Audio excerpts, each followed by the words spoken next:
If you are a follower of my daily vlogs, then you already know I'm about to set up an online auction for a friend who has a lot of instruments and he's just getting old and can't play them anymore and doesn't have anyone to leave them to, so he wants to just sell them all. And that's what I'm going to help him with. So stay tuned to this video and see what he has to sell.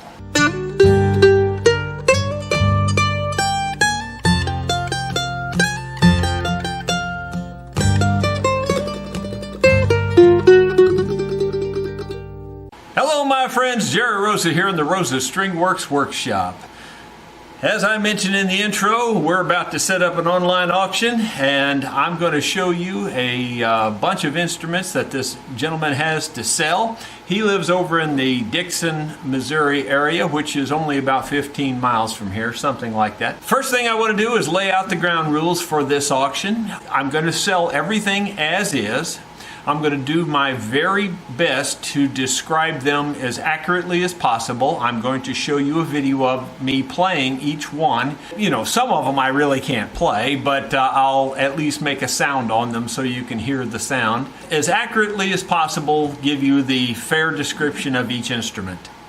I will then list each instrument individually on my website. You will be free to bid on as many of them as you would like. You will need to first register on my website, rosastringworks.com. There is a registration tab at the top.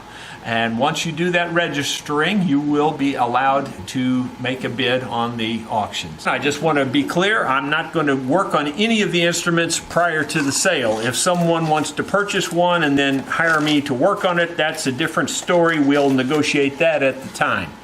So the first thing we're going to look at is this guitar. It's an Oscar Schmidt guitar. See if I can give you a close-up of the label there. You're free to look them up and see what you can find out about them, Googling them and all that. You can see it's a beautiful back. Beautiful sides. The top looks nice. Alright, so now let me give it a once-over. It's got old strings on it. The fingerboard is worn slightly there. You can see the wear in it. Doesn't look to be real deeply pitted or anything. The action looks like it's a little bit high. In fact, I'll just give you the action measurement since that might help you decide whether you want it or not. At the 12th fret, it's about 115 thousandths on the large E, which is 100 thousandths is playable. 115 thousandths is a little bit off. So, you know, and 15 thousandths sounds like a ton, but it's pretty small. On the small E, it's about 100 thousandths, roughly, maybe 105 thousandths. So it's a little bit high there too. I typically shoot for 80 and 90 is what I typically shoot for. 80 on the small E and 90 on the large E. So you can tell it's a little bit high on all of that. The top here looks pretty good. Almost every flat top guitar has some bulge to it. This one's got a little bit. It may have been made with some of that bulge in there. I don't know, honestly. I'm just telling you what I know and what I don't know. I don't actually see where it's really pulled up much. It looks fairly good. As far as I can tell, the bridge is tight on it. I'm going to look here and see. I cannot get a piece of paper to slide under it, so that part's good too. The neck angle, it's pretty close. I don't think there's any real problem with the neck angle. I think you know, you could just lower the saddle a little bit and be pretty much good to go. You may actually have to cut a little bit of a groove behind the saddle so the strings can get a little bit more angle and bite down on the saddle, because the saddle's already fairly low, but it could easily be lowered and it could easily be done. So I'm just telling you that it would take a little bit extra work more than just plain lowering the saddle, because the E string that's down here now barely has a break as it is. So if you lower it any more, it's going to be flat or even above the saddle even. The tuning keys, they look like they're Grover. And of course, on the back of the peg head, it looks like it says made in Korea. I thought it said made in Japan, but the little sticker there says made in Korea. Those are Grover tuning keys, so they're pretty good tuning keys. I'm looking at the sound hole, and I'm 90% sure it's a plywood top. In fact, I'm fairly positive it's a plywood top. The back, therefore the back and sides are probably plywood as well. I have to say the back is hard for me to tell. You'll have to Google it to find out, but as far as I can tell right now, the back, I'm having to say I'm undecided on the back, whether it's plywood or solid wood. It would be unusual for the back to be solid and the top to be plywood. I'm just telling you what I can tell. They did a good job of making the inside look like the outside if it's not real wood. I'm going to look inside and see if I see any damage on the inside. I'll also see if I can tell if it's plywood this way. Yeah, I'm 99% sure it's plywood because the grain is different on the inside than it's on the outside. It doesn't look cheap made or anything. It looks like it's made pretty well. The bracing in it is very nice. The bridge pad is pretty nice. I don't see any damage at all. Everything looks real good inside. I'm looking at the top. As far as I can tell, it passes that test. Now I'll do my tap test on it. Now we'll do the tap test.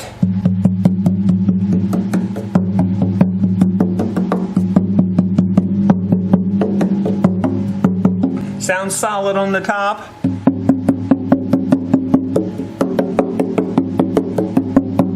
Sounds solid on the back. So as far as I can tell, it's a sound guitar. I don't see any real issues with it other than just a little bit high action. Otherwise, I would say it's, even as is, I would say it's at least in the 90 percentile. I believe that the plastic is still on the pick guard. I think this plastic will peel off and it would be a shiny pick guard. I'm 90% sure that the plastic film is still on the pick guard. Okay, so let's play it and see what it sounds like. Okay, just another note is that the strings that are on this, I'm just talking out loud because I don't know. I would bet these strings are almost as old as the guitar. I would have knowing the fellow the way I do, I have a feeling these could be original strings that are on here. That's possible. I doubt it. It's possible. So it could be that old, or at least I would say the strings are at least 10 years old, just by looking at them. So you just need to keep that in mind as you hear it, because I think it's got a pretty good sound. As I was tuning, and by the way, the other thing is that it's been sitting in the case, no tellings how long without him playing it at all. And it was almost in perfect tune. I barely had to tune it.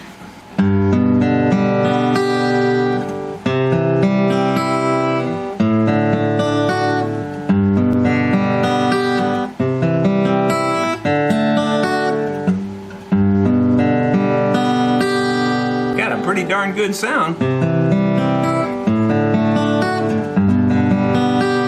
For a plywood top, it sounds just about as good as they can sound, I believe. Who should buy a guitar like this? In my opinion, I'd say it's in one or two categories. If you don't have a lot of money to spend, I doubt this will sell real high. This would be a good choice.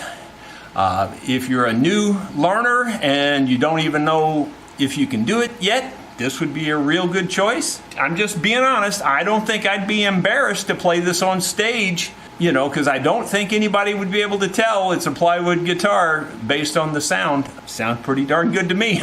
So there you go. So that's it. This is item number 1. This will be the first one that I list on the auction. Okay, I thought I'd just give you a quick update on this. I looked at the sides. I hadn't looked at the sides when I was trying to determine if the back and sides were plywood.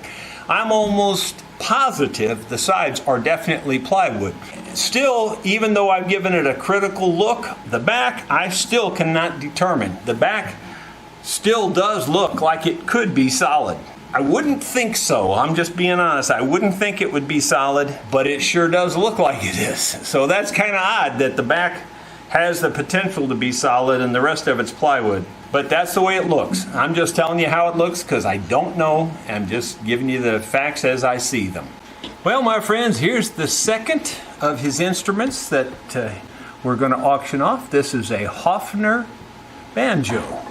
I don't recall seeing a Hoffner banjo before. I mean, I would say this is a more or less beginner level type banjo, but it is probably one of the better beginner level banjos I think I've ever seen, and that's the truth.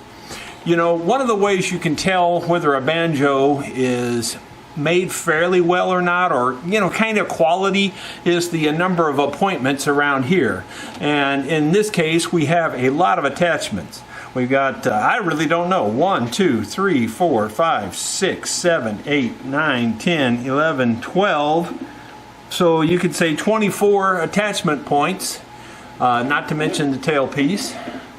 So there you go. It's pretty well made. Got an arm guard there. The neck angle looks perfect. It's a arch top banjo, as you can see. Nice crisp top. The back has got a little bit of an issue. It's got a crack up through here, and I would say that that is more than a finished crack, but I kind of think it's mostly a finished crack, but I don't think it's anything super serious because I'm pretty sure that's plywood. It's got a crack here, and a crack here. I don't think it's real serious. It wouldn't stop me from buying it if I was in the market for one. I think it's pretty good. The fretboard itself looks pretty good. The action on it is pretty good. I mean, really, if you want to call this a beginner level banjo, it's a pretty darn good beginner level banjo. I think you could do a whole lot worse on beginner level type instruments. All right, I don't know how to play a banjo, but I don't know if it's in perfect tune. It's pretty close. Let's just check the tuning again.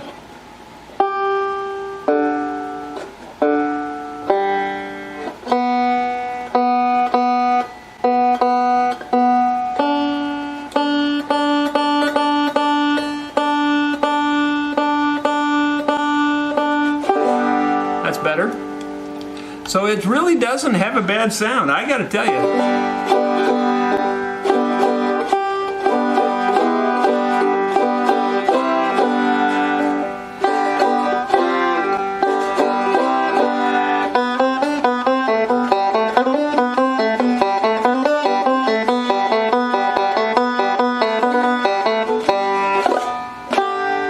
Yeah, it's a pretty good banjo. Really isn't bad at all. It's got some weight to it. Most cheap banjos don't weigh much. This one has some weight to it. It's not as heavy as a heavy Gibson, but it's got a significant weight for a quote-unquote beginner level banjo. I don't think you'll get hurt buying this if you're wanting to learn to play a banjo. I really think you'd be okay, and I think you would sound fine. So I'm just telling you the truth as I see it. I do not think this is anything real serious. I have not taken it apart. I'm just going by the way it looks. If I were in the market for a beginner level banjo, this would be a good choice. That's about all I can tell you about it. This is the third item up for auction, and it is a Sigma mandolin. The model number is SM30. The serial number area is blank. It says best quality instrument right there, made in Japan. I've checked it over really well. I don't see anything wrong with it. I will tell you this mandolin is made exactly like the mandolin where the neck came loose. This one does not appear to be loose at all. It looks perfect. The neck looks absolutely fine. As you can see, that there's no crack or anything. So right now it's perfectly sound. If it was dropped heavily, it would probably crack right there because it doesn't have the tab holding the neck on. But, you know, that's a chance you take. But as long as you take care of it, I think it'd be fine. It's got, you know, it's got very old strings. The action is a little bit high. It won't quite hold the pick even at the 7th fret. In fact, you got to go up to about the 3rd fret before it actually holds my pick. Could that be fixed? Yeah, that could be fixed. There is a slight hump in the fingerboard right about here. It's not very bad, it's just a slight hump that could be filed through on the frets. It doesn't need to be repaired, it could actually be filed through on the frets. The bridge is decent. It looks to be an ebony bridge, though I would bet it's probably rosewood or some other wood that's been dyed black. I do not think it's ebony. That's my guess. The tailpiece and all that looks solid. The back looks good. Sides look good. It's been taken care of. I don't really see any actual dings on it. Very light surface scratches that mostly could be buffed out. It's up in pretty darn good shape, really. I'm just guessing the vintage is probably in the 70s, could be in the 60s possibly. I'd say 70s more than likely.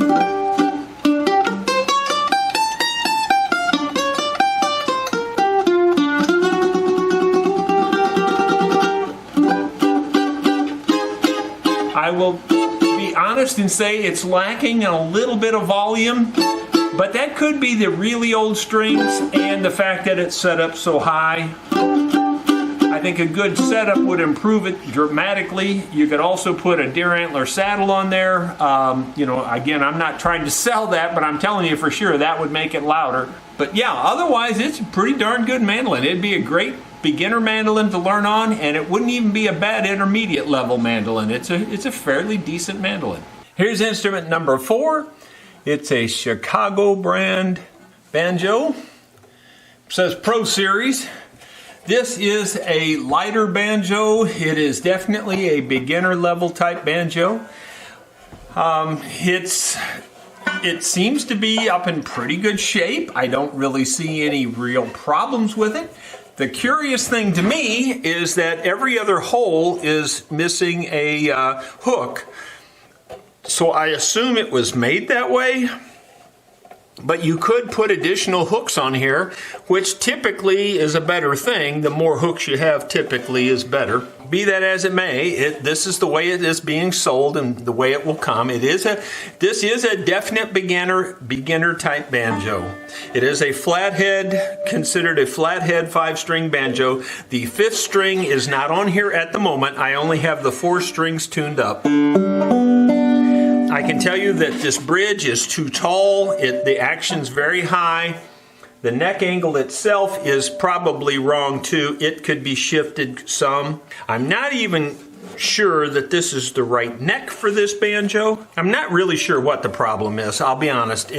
This is set up very high to the head. Typically this is fairly level to the head, and you can see that the neck is open down here.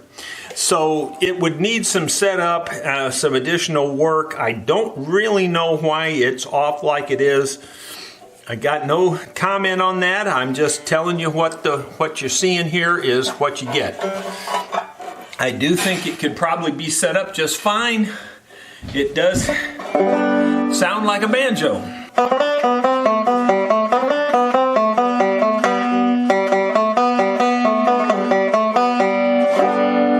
Is really high, I will tell you that. It could definitely be set up more appropriately. So there you go. That's what I can tell you about it. It is what it is, as I say. And here is the 5th instrument. It is a mountain dulcimer. I call them lap dulcimers. It's a beautiful little dulcimer. It really is nice. There's nothing wrong with this at all that I can see. Looks really good. Everything looks good and straight on it. I don't see anything broken. I don't see anything coming apart. You know, I don't know for sure because it doesn't say, but I would almost guarantee you that's an ash top. Ash is a hardwood, but it looks like it's mostly quarter sawn. It's not quite quarter sawn. It's more kind of a angle sawn piece of ash, but it's beautiful. The back and sides, I'm almost sure are cherry. Again, I'm just going by my experience, but I think the cherry is some sort of a cherry plywood. Actually, that's what it looks like. But anyway, it's a nicely made dulcimer. It's beautiful. And let's just hear what it sounds like. I have never tried to play one of these in my life, so I have no idea how to play it.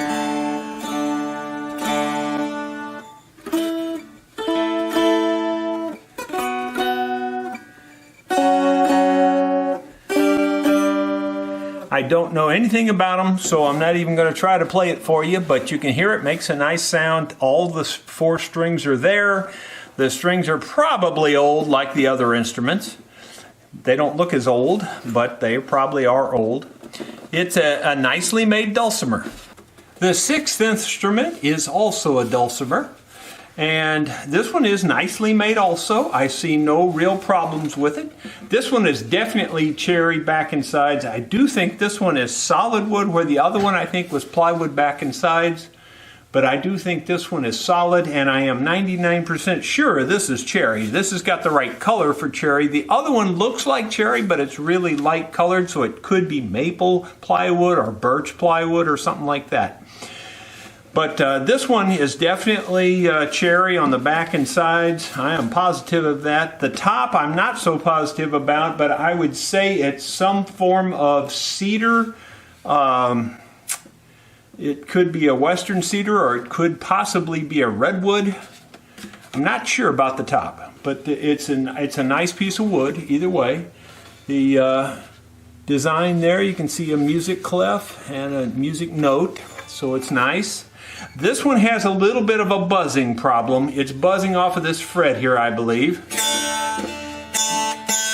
You can hear it buzz if you hit it hard. But if you don't hit it real hard, it's not too bad. But it's got a nice sound and everything. It's a nice dulcimer, nicely made. It does need a little bit of work. Like I said, you probably have to do a little bit of fret work to get the buzzing out of there. But other than that, it's very nice. It's very nicely made. This dulcimer was made in Mountain View, Arkansas. And I'm trying to read the name, Arthur West. Made by Arthur West in Mountain View, Arkansas. Here's our 7th stringed instrument. A nice old violin. This is a fairly old violin, and it's a fairly nice violin. It's a 1937 is what I would guess, and that is a guess. You have to understand, I don't know for sure. The reason I guess that is because the label says 1737, and it was made in Germany. It's a copy of an Antonio Stradivari. The reason I know it's made in Germany was the look of it first. It's thicker this way. When I saw that thickness, I said, oh, this is probably made in Germany. I look in there, and sure enough, there's German writing on the tag. It's got Von Fried, AUG period, Glass, I think, GLASS, and then a word I can't make out. Let me look at with the close glasses and get a little light on the subject. VERFERTIGT, and then NACH. There you go. So whatever that word is. Then it says Antonio Stradivarius FILS, and it says Cremona 1737, which it is obviously a copy. It's a German-made copy is what I'm saying. The other way you can kind of tell it's German is that it goes a long flat area here, and then it drops off sharply on the ends. Stainer was a very famous German fiddle maker. I think his name was Jakob Stainer. I can't remember. But anyway, Stainer was a very famous violin maker. You see a lot of his violins. Anyway, these are more or less, they're a copy of a Strad in terms of the body shape, but in terms of the carving, they're closer to a Stainer. So it's kind of in between. It's kind of a hybrid. And that's just my opinion, you understand. Now, the back looks nice. It's not a really highly figured back or anything, but there is some figure there. The top has a crack right here that I think may have been repaired. I'm not positive about that. And then there's another small crack right here. Neither of those cracks would put me off from buying this if I wanted this violin. A decently made instrument.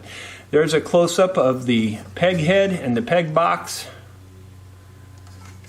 And the other side, it's pretty nice. It has been pinned right here, which I don't like to see. But, you know, sometimes you see things like that, unfortunately. It looks to be solid everywhere else that I can see. I don't think it's coming loose around anywhere else, though it has been repaired, and that's fairly obvious. But overall, it looks like it's pretty good. Let me see if I can play a little bit on it. I'm not a very good fiddle player, as you already know, but I can at least kind of give you the sound of it.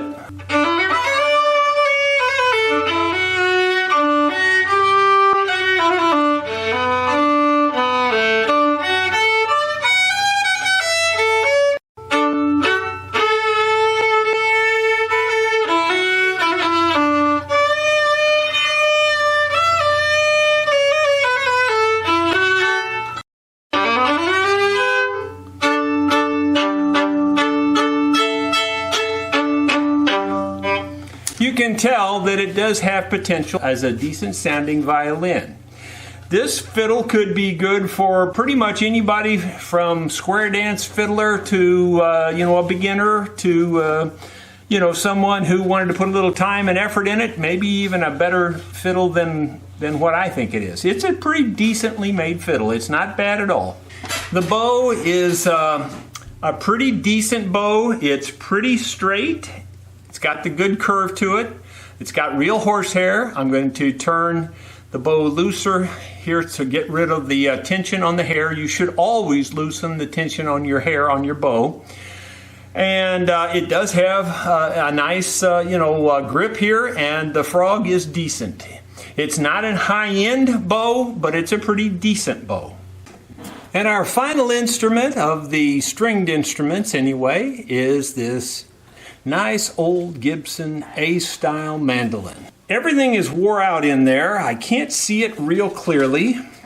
I'll try to read you what I can read on the label. It appears to be A1. I cannot read the serial number. It probably could be read under certain conditions, but I can't see it here, I don't think. Now, yes, I can. Let's see. Maybe. I had it for a second. I believe the number is 9268. 9268 is all I can see. If there's a date up there, I don't see the date, but that's about all I can tell for sure. Everything on this mandolin looks to be original to me. As far as I can tell, it is. The tuning keys look to be original. They're a little bit stiff to tune, I'll be honest with you. The peg head there looks all original. The pick guard and the attachment point here, it looks to be all original as far as I can tell. The tailpiece looks to be original, says the Gibson in it. And everything else looks to be original too. Now the back has been off of this, and I know the fellow that repaired this, and while he's fairly good structurally, his work is not the best, and you can feel it pretty much, and it was worse when it got here. I've already cleaned it up some. You can still feel it. He didn't clean up his glue.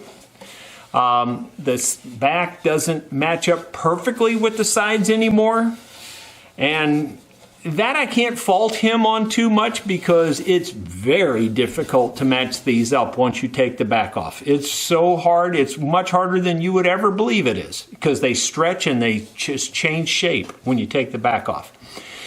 It also has had neck issues.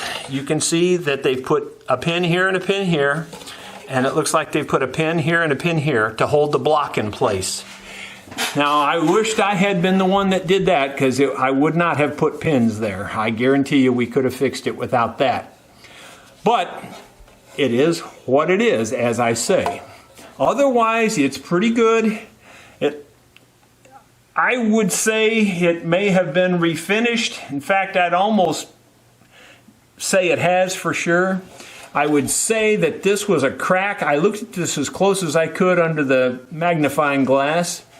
And I would say that the top had kind of cracked around here like this, and they put it back. Whoever did the repair did a pretty good job on that repair, but they didn't do a very good job in masking the finish look there.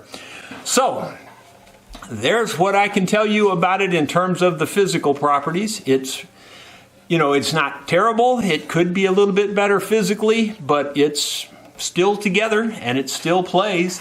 And I think it still sounds like an old Gibson A-style. Now it's got old strings. You have to understand that.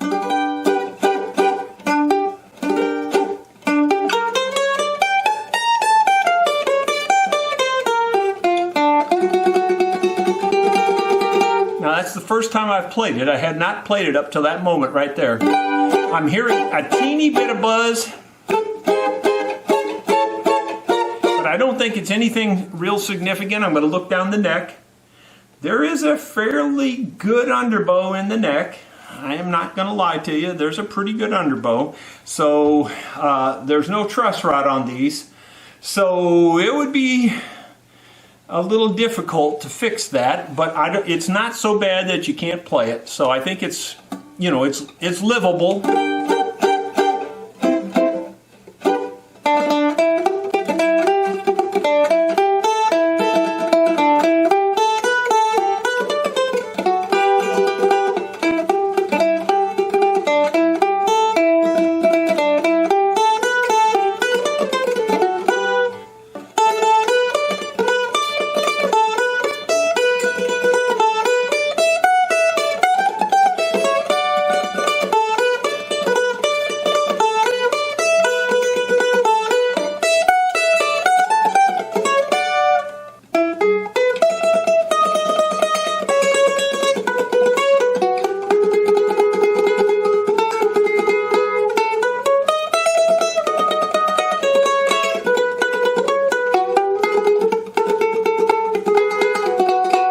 Having a little trouble playing it.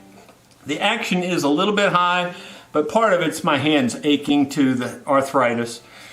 But otherwise, everything looks really good on this old mandolin. The bridge is even original as far as I can tell. I mean, it's pretty much original as original gets, with the exception of the repairs that have been done. The back has been off and probably has been refinished. I'm almost certain it has. So, all of those things there need to be taken into consideration as you bid on this. But I do think it could be set up a little bit lower, and that would help it play a little bit better. There is a fairly good arch in that fingerboard. I don't know if you can see it from that side there, but it's a fairly good arch for the short fingerboard like it is, I hope you're successful bidding on this old mandolin.